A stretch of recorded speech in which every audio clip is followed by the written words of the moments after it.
성도는 예수 그리스도를 개인의 구주로 영접하고 또 그 예수 그리스도의 말씀을 삶의 기준으로 삼고 살아가는 사람, 이런 사람을 성도라고 이야기를 합니다. 말씀에 순종하며 살아갈 때 세상은 이런 원리를 가지고 있지 않기 때문에 세상 속에서 성도가 말씀대로 살아가면 반드시 구별되게 돼 있습니다. 그런 점에서 성도는 거룩한 존재고 구별된 존재고 하나님의 형상을 따라 지음받은 존재로서 하나님이 어떤 분인가를 드러내며 살 수 있는 존재입니다. 문제는 우리가 이렇게 살아갈 때에 하나님의 말씀대로 끝까지 순종하면서 하나님이 약속하신 복을 누리는 게 아니라 가끔은 하나님의 말씀에 순종하며 걸어가다가 우리의 마음이 흔들려서 세상의 유혹에 넘어져서 불순종하기도 하고 또 세상 사람들처럼 행동하기도 한다는 것입니다.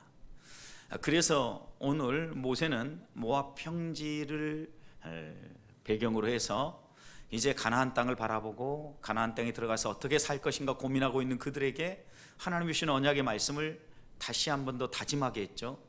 다짐하면서 이들이 고백했던 게 무엇입니까?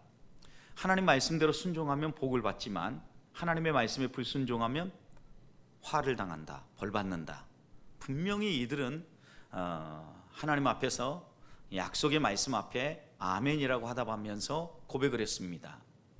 여러분, 이런 그들을 향하여서 모세는 다시 한 번 더 너희가 어떠한 상황에서도 하나님께만 붙어 있고 하나님께로 돌아와라. 그러니까 너희가 신앙생활 하다가 항상 하나님과 나와의 거리를 생각을 하면서 하나님께로 가까이 있는지 그러지 않은지, 좀 멀다고 있으면 하나님께로 다시 돌아와서 하나님과 함께 동행하는 삶을 살아라 라고 당부하는 겁니다. 여러분, 왜 이런 당부를 하겠습니까? 가나안 땅에 들어가서 그들이 살아갈 환경이 하나님으로부터 자꾸 이들을 어떻게 해요? 떼어내려고 하는 환경이기 때문에 그렇죠. 여러분, 세상에서 살아가다 예배당에 와서 말씀을 들어보면 어떻습니까? 세상에 여러분을 자꾸 하나님께 더 가까이 가도록 기도하도록 만들어주고 하나님을 더 의지하게 만들어줍니까? 아니면 하나님으로부터 점점 멀어지게 만듭니까? 가까이 해주는 그런 삶을 사시는 분은 정말 그 좋은 이웃을 만난 겁니다. 그런데 일반적으로는 우리를 하나님으로부터 점점 멀어지게 만든다는 것입니다. 그런데 이렇게 세상이 멀어지게 만드는 데는 세상의 유혹이 달콤하기 때문에 그래요. 달콤하기 때문에 그럴듯하거든요. 이스라엘 백성도 보십시오. 애굽에서의 삶이 생각나고 광야에서의 삶이 비교되어질 때는 어땠어요? 불평하고 원망합니다. 애굽에서는 종살이 했어도 먹고 싶은 고기도 먹고 또 내가 원하는 일도 하고 힘쓸 수 있었는데 광야에서 하나님이 이끄시는 대로 쭉 따라가다 보니까 먹고 싶은 것도 먹지 못하고 하고 싶은 것도 하지 못하는 거죠. 어떻게 생각해 보면 더 재미없는 삶처럼 느껴지거든요. 그러니까 어떻게 합니까? 불평하고 원망하죠. 그때마다 하나님이 내가 너희를 왜 이렇게 인도하는지 반복적으로 얘기하셨어요. 그런데도 불구하고 그때뿐이고 돌아서면 또 잊어버리죠, 이스라엘 백성이. 그래서 이런 이스라엘 백성을 보면서 하나님께서 이스라엘 백성에게 말씀하신 바가 뭐예요? 너희는 무엇이 고든 백성이라고요? 목이 뻣뻣한 백성이라는 겁니다. 숙일 줄 모르고 하나님의 말씀을 따라서 순종하며 갈 줄 모른다라는 거죠. 이게 목이 고든 백성이라는 의미 속에는요, 완고하다, 고집세다 이 말이에요. 이 정도 됐으면 고집도 꺾고 변화되고 달라져야 되는데 왜 안 바뀌냐는 거죠. 여러분, 이 광야 생활을 모세는 40년 동안 쭉 이스라엘 백성을 이끌고 왔잖아요. 이제 이 백성이 가나안 땅에 들어갑니다. 지난 40년을 겪어봤으니까 가나안 땅에 들어가서 어떻게 살 것인가 걱정되는 부분이 있지 않았겠어요? 그렇기 때문에 너희가 목이 곧은 백성으로 이렇게 살아가지 않고 하나님 백성으로서 이 축복의 땅, 약속의 땅에 들어가 살아갈 때는 하나님과의 관계를 생각하며 살아가라는 의미에서 오늘 분명하게 여호와께로 돌아오라 초청하고 있는 거죠. 성도는 우리들도 이렇게 수요일날 함께 모여서 하나님 앞에 기도하고 또 말씀을 들을 때 우리가 하나님과의 거리가 어느 정도인가 확인하고 점검할 수 있지 않습니까? 여러분 어떻습니까? 하나님하고 이렇게 딱 붙어 있으십니까? 아니면 요만큼 벌려 있습니까? 한 요만큼 떨어져 있습니까? 이 정도만 떨어져 있어도 좋은데 측정이 불가능한 거리로 이렇게 벌어져 있습니까? 그러니까 우리가 하나님을 의지하고 하나님과의 관계를 유지하며 살아간다고 얘기할 때 하나님과 우리의 관계는요, 연합된 삶이에요. 뗄래야 뗄 수 없는 관계, 그것을 사랑의 관계라고 묘사했고, 바울은 세상의 죽음조차도, 우리를 위협하는 칼이나 위험조차도 이 관계를 끊으려고 해도 끊어지지 않는 관계다, 이렇게 얘기했거든요. 여러분, 그러니 우리가 하나님하고 이렇게 꽉 묶여 있는가? 이 세상을 살아가면서 계속해서 확인하고, 이게 좀 이렇게 풀어졌다 그러면 빨리 이렇게 돌아오라는 거예요. 이게 지금 가나안에 들어가서 하나님 백성으로 살아가려고 하는 이스라엘 백성을 향한 모세의 권면인 거죠. 언약 갱신을 하고 하나님 앞에서 말씀대로 살겠습니다. 정말 우리가 그렇게 안 살면 저주를 받아도 좋습니다. 이렇게 고백한 그들이 이제 정말 그 말씀대로 살아갈 수 있도록 그 비법을 전수해 준 거죠. 하나님과의 거리감을 생각해라. 여러분, 우리들도 한 주간을 살아가고 우리의 남은 생을 살아가는 동안 우리가 하나님 백성답게 살아갈 수 있는 비결은요, 하나님과 나의 거리감을 항상 생각하는 거죠. 거리감이 느껴지면 안 돼요. 여러분, 거리감이 느껴진다라는 의미 기억하시죠? 거리감이 느껴진다는 의미는 무엇입니까? 약간 불편하다라는 거예요. 전에는 편하니까 무슨 얘기도 하고 하나님 앞에 나오면 언제든지 편하게 모든 걸 다 터놓고 이야기할 수 있는데, 언제부턴가 하나님이 거리감이 느껴지기 시작해요. 하나님과 우리 사이에 가로막은 게 뭔가 있는 거죠. 이사야 선지자는 이 가로막은 게 뭐라 그래요? 죄라고 얘기하죠. 죄. 하나님과 우리의 사이를 가로막고 있는 건 죄다. 오늘 말씀도 보십시오. 하나님의 말씀이 멀리 있지 않아요. 어디에 있어요? 너의 입에 있다 그랬어요. 너의 입에. 14절. 매우 가까워서 내 입에 있으며 내 마음에 있은즉 내가 이를 어떻게 할 수 있다? 행할 수 있다. 여러분, 우리 마음에 있고 우리의 입에 담겨져 있어요. 그렇잖아요. 계속해서 찬송하는 찬송의 고백, 그리고 생각나는 하나님의 말씀, 하나님이 어떻게 살라고 하는 게 이게 지금 우리의 가슴에 새겨져 있고 우리 입에 붙어 있단 말이에요. 그러니까 우리가 마음만 먹으면 얼마든지 행할 수 있다라는 거예요. 근데 그렇게 행하지 못하도록 자꾸 거리감을 만들고 우리를 흔들어 놓고 우리를 끌고 가는 이 세상에 유혹이 있는 거죠. 여러분, 이 유혹 가운데 제일 먼저 우리를 건들고 우리를 흔들어 놓는 유혹은요, 우리의 마음을 흔들어 놓는 유혹. 세상 속에서 우리가 살아가다 보면 세상 것이 좋다라고 자꾸 이야기하다 보면 마음이 그렇게 굳어가요. 그래서 우리 주님은 우리 주님만이 아니라 구약에서도 하나님 여호와 하나님도 하나님 아버지죠. 하나님 아버지도 반복해서 우리에게 말씀하실 때 뭐라고 했냐? 목이 곧은 백성이라는 이야기와 함께 더불어서 그 다음에 얘기하는 것, 너희의 마음의 할례를 행하라, 이렇게 얘기하셨어요. 마음의 할례를 행하라. 여러분, 할례를 행한다는 건 뭐예요? 굳은 살을 베어낸다는 거죠. 또 하나는 하나님의 언약 백성으로서의 표징을 가지고 살겠다라는 다짐이죠. 세례를 받는 것과 동일하죠. 여러분, 그럼 우리가 하나님의 백성다운 표징을 가지고 살아간다는 의미가 무엇입니까? 하나님의 백성의 표징을 가지고 살아간다는 것은 딱 보아도 저 사람이 하나님 믿는 사람이야 라고 이렇게 느낄 수 있도록 순전함이 있고 진실함이 있고 구별됨이 있는 사람인 거죠. 이게 언약의 표징을 가지고 마음의 할례를 가지고 행한다는 거, 살아간다는 의미예요. 또 하나의 의미는, 할례는 포피를 잘라내면서 딱딱하게 굳은 부분을 부드럽게 만든다는 의미가 담겨져 있어요. 여러분, 그러니까 생각해 보십시오. 우리의 마음의 할례를 행한다는 것은 우리의 마음이 딱딱하게 굳어 있으면 어때요? 하나님의 말씀이 들어와서 우리를 아무리 놓고 해도 이 딱딱하게 굳은 마음이 말씀을 받아들이지 못하는 거죠. 마치 돌밭과 길가밭처럼 딱딱하게 굳어 있으면 아무리 씨앗이 떨어져도 품을 수가 없잖아요. 그래서 이런 마음을 어떻게 하라고요? 도려내어서 부드럽게 바꿔라. 이게 마음의 할례를 행하라는 거예요. 여러분, 그런데 이것이 우리가 막 내 마음을 가위로 난도질하고 잘라내면 잘라집니까? 불가능하죠. 그래서 에스겔 선지자를 통하여서 에스겔서 36장 26절 말씀을 보면, 내가 너에게 내 영을 보내어 이랬어요. 새 영을 너에게 주어서.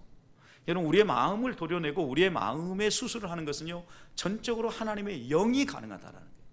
성령이 우리의 마음을 만지심으로 우리의 이 굳은 살들을요 잘라내고 부드러워져서 언제 하나님의 말씀을 들어도 그 하나님의 말씀을 잘 흡수하고 그 하나님의 말씀을 잘 품을 수 있는 넉넉한 마음으로 우리의 마음을 바꾸라는 거예요. 여러분, 그래야 하나님과의 우리가의 거리가 멀어지지 아니하고 가까이 유지되어지며 연합한 상태로 걸어갈 수 있다는 거죠. 그래서 첫 번째 우리가 오늘 말씀을 통해서 한 번 더 점검해야 될 것은요, 나는 과연 하나님의 말씀이 이렇게 내게 가까이 있는데 마음의 할례를 행하고 이 하나님의 말씀을 내 마음에 품고 내 입에 두고 살아가는데 그 하나님의 말씀이 정말 부드러운 마음 속에서 싹을 틔우고 또한 열매를 맺는가? 이 하나님의 말씀이 나를 변화시켜가고 나를 이끌어가고 있는가? 아니면 한 주를 살아오고 지난 3일을 살아오는데 말씀 따로 내 삶 따로 교회 생활 따로 가정 생활 따로 혹시 이런 삶을 살고 있지는 않은가?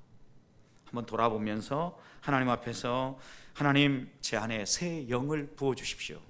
마음을 부드럽게 하고 하나님의 말씀을 붙잡고 내가 그 말씀을 따라 순종하며 나아갈 수 있는 부드러운 마음을 주시옵소서.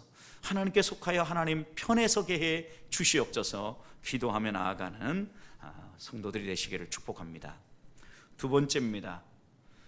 이제 이스라엘 백성은 항상 갈림길에 서 있는 겁니다. 어떤 갈림길입니까? 하나님을 믿고 따라가는 갈림길과 하나님을 믿지 아니하고 세상의 길을 따라가는 것, 하나님을 예배하는 것과 우상을 예배하는 것, 또 하나님의 말씀대로 언약 백성처럼 사는 것과 가나안에 살고 있는 그 사람들이 사는 것처럼 살아가는 것, 말씀의 삶과 세상의 가치를 따라가는 삶, 이렇게 분명한 갈림길이 우리 앞에 펼쳐져 있다는 거죠. 그래서 오늘 우리가 읽지는 않았는데 바로 앞부분 6절 말씀, 30장 전체가 같은 내용이거든요. 6절 말씀 보면 내 하나님 여호와께서 내 마음과 내 자손의 마음에 할례를 베푸사 너로 마음을 다하며 뜻을 다하며 내 하나님 여호와를 사랑하게 하사 너로 생명을 얻게 하실 거라 그랬어요. 마음을 할례를 하게 해가지고 갈라질 수 있는 이 마음을 어떻게 하는 거예요? 하나로 딱 가게 만들어주는 거. 어떻게 가게 만듭니까? 마음을 다하고 뜻을 다하고. 이 얘기는 뭐냐면요, 한 마음을 가지고, 갈라진 마음이 아니라 한 마음을 가지고 하나님만 예배하고. 여러분, 그런데 문제는 뭐냐면 이 갈라진 마음이 문제예요. 의심하다라고 얘기할 때 이 의심은 두 마음을 품다, 마음이 갈라지다라는 거거든요. 근데 이게 어떤 형식으로 나타나면 세상에서 살아갈 때 하나님 말씀도 맞아요. 근데 세상 사람들의 말도 맞는 것 같거든요. 여러분, 이미 어떤 마음이에요? 두 마음인 거죠. 마음이 갈라진 거예요. 여러분, 우리의 마음의 할례를 행해서 하나님이 결국 우리를 붙잡으려고 하는 건 뭐냐?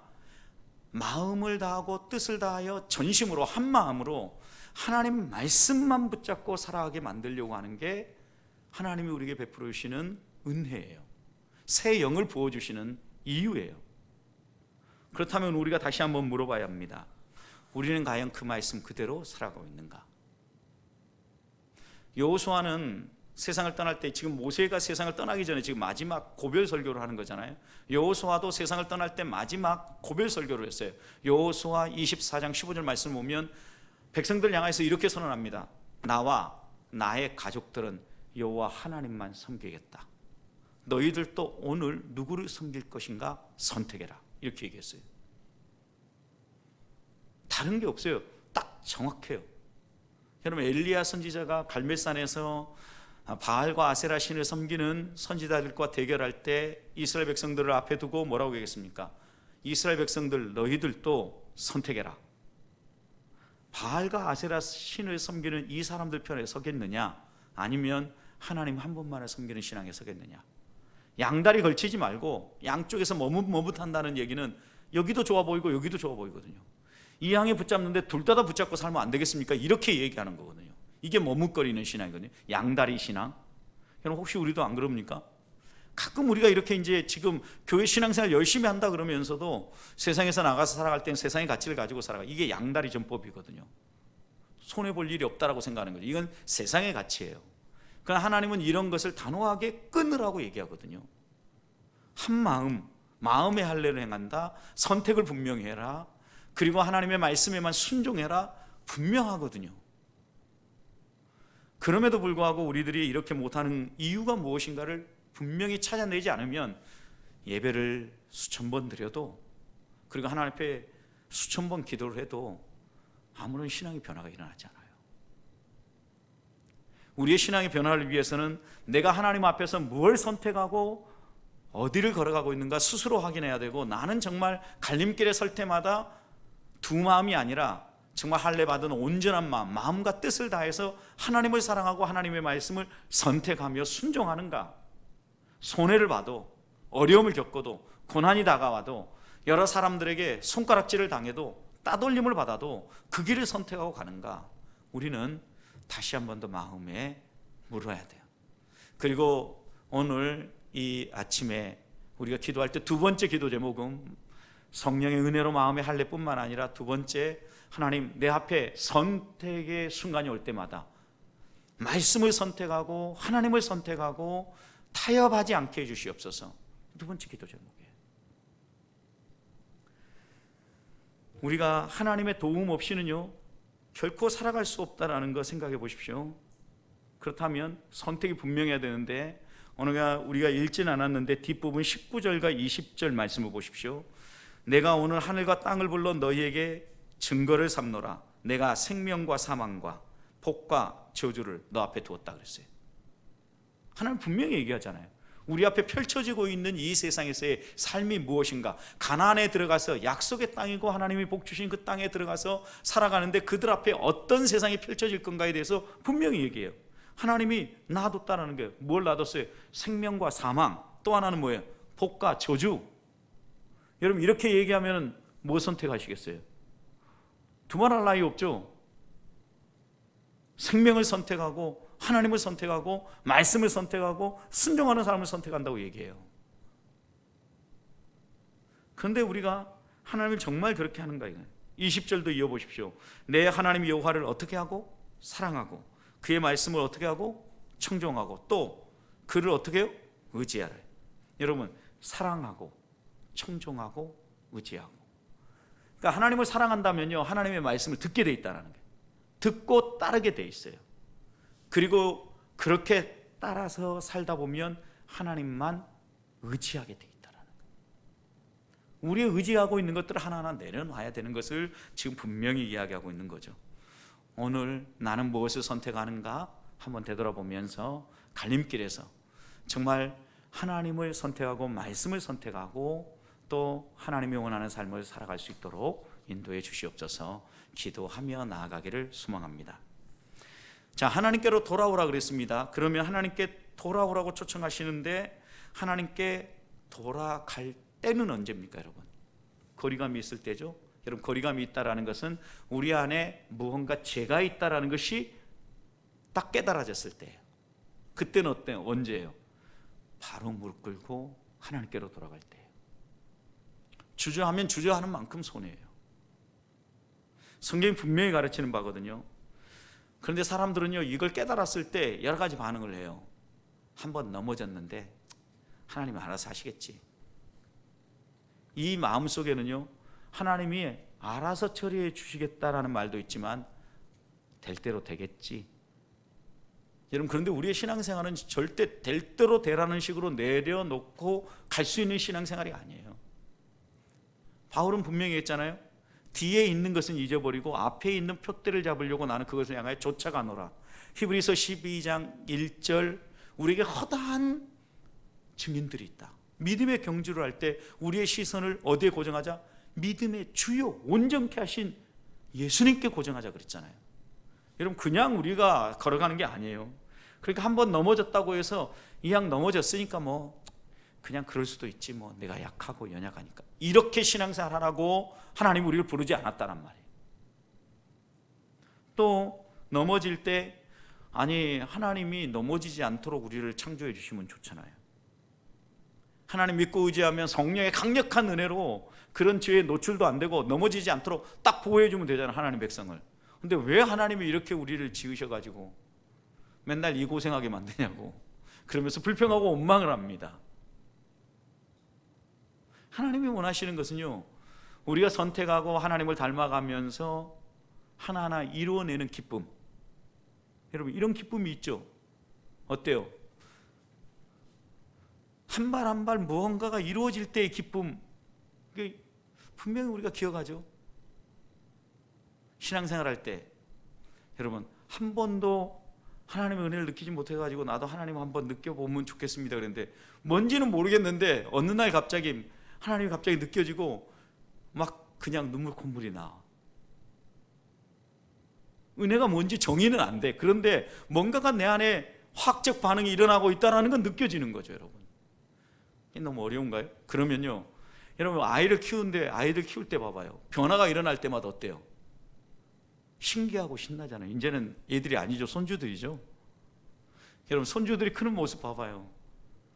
우리 이대영 목사님도 어제 저 같이 식사하면서 얘기하는데 목사님 기적적인 일이 하나 생겼다고, 기록할 만한 일이 하나 생겼다고. 무슨 일이 생겼냐 그랬더니 드디어 아빠가 보는 분명한 확인할 수 있는 상황에서 지아가 뒤집기를 시작했답니다.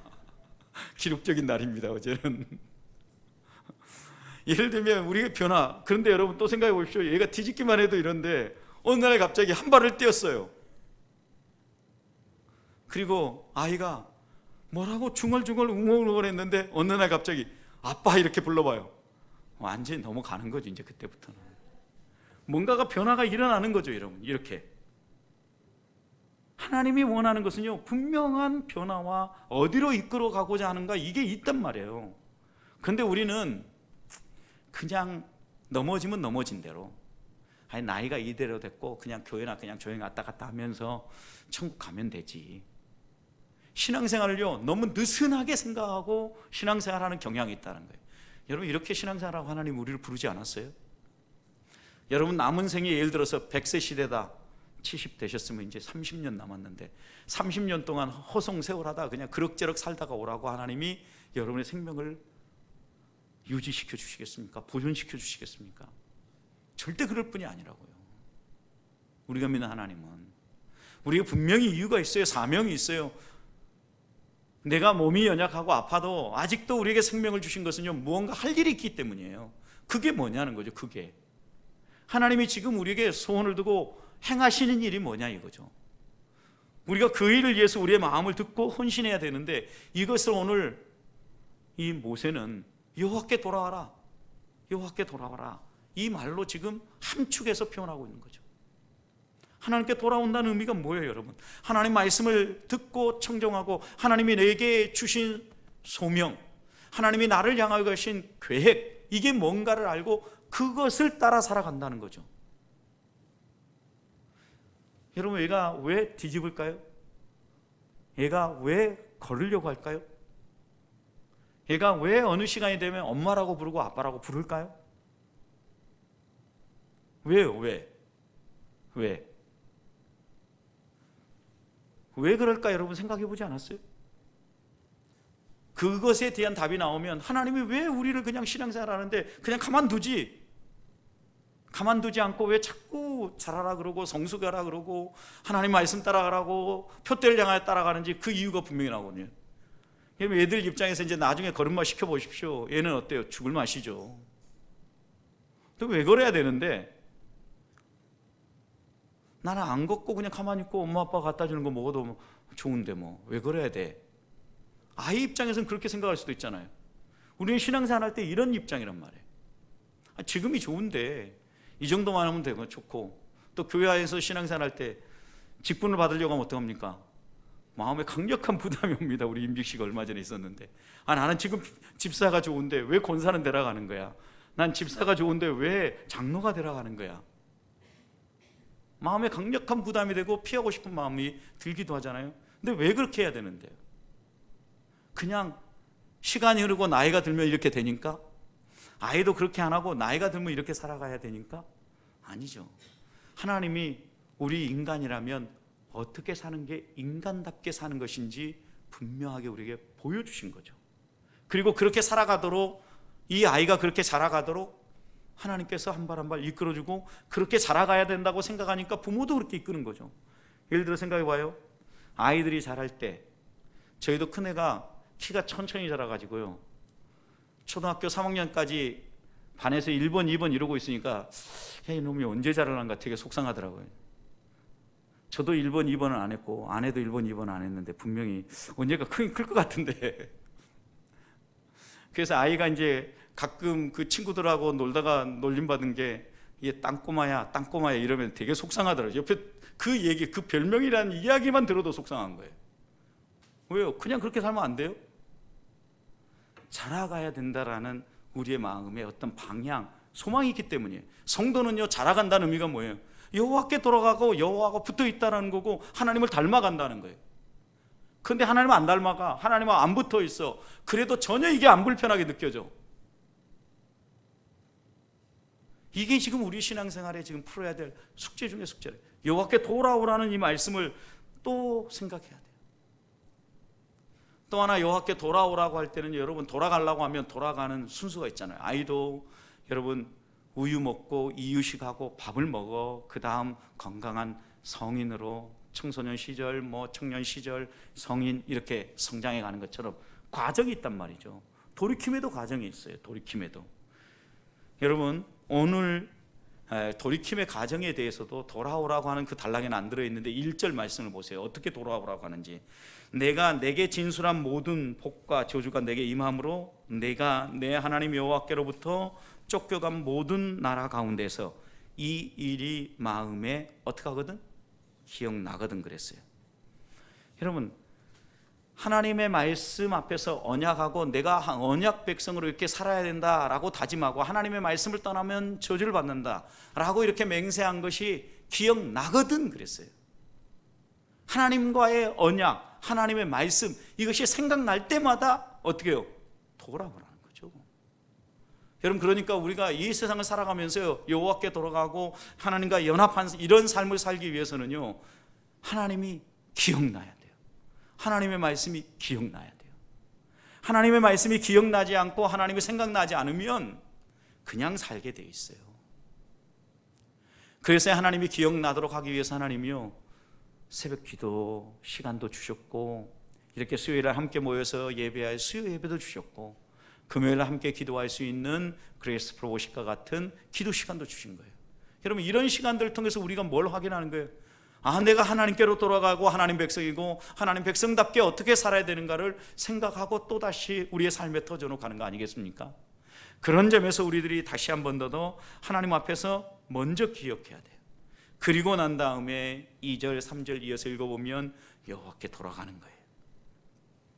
그리고 돌아간다라는 것은요, 반드시 행동의 변화가 뒤따라야 돼요. 행동을 고치는 거예요.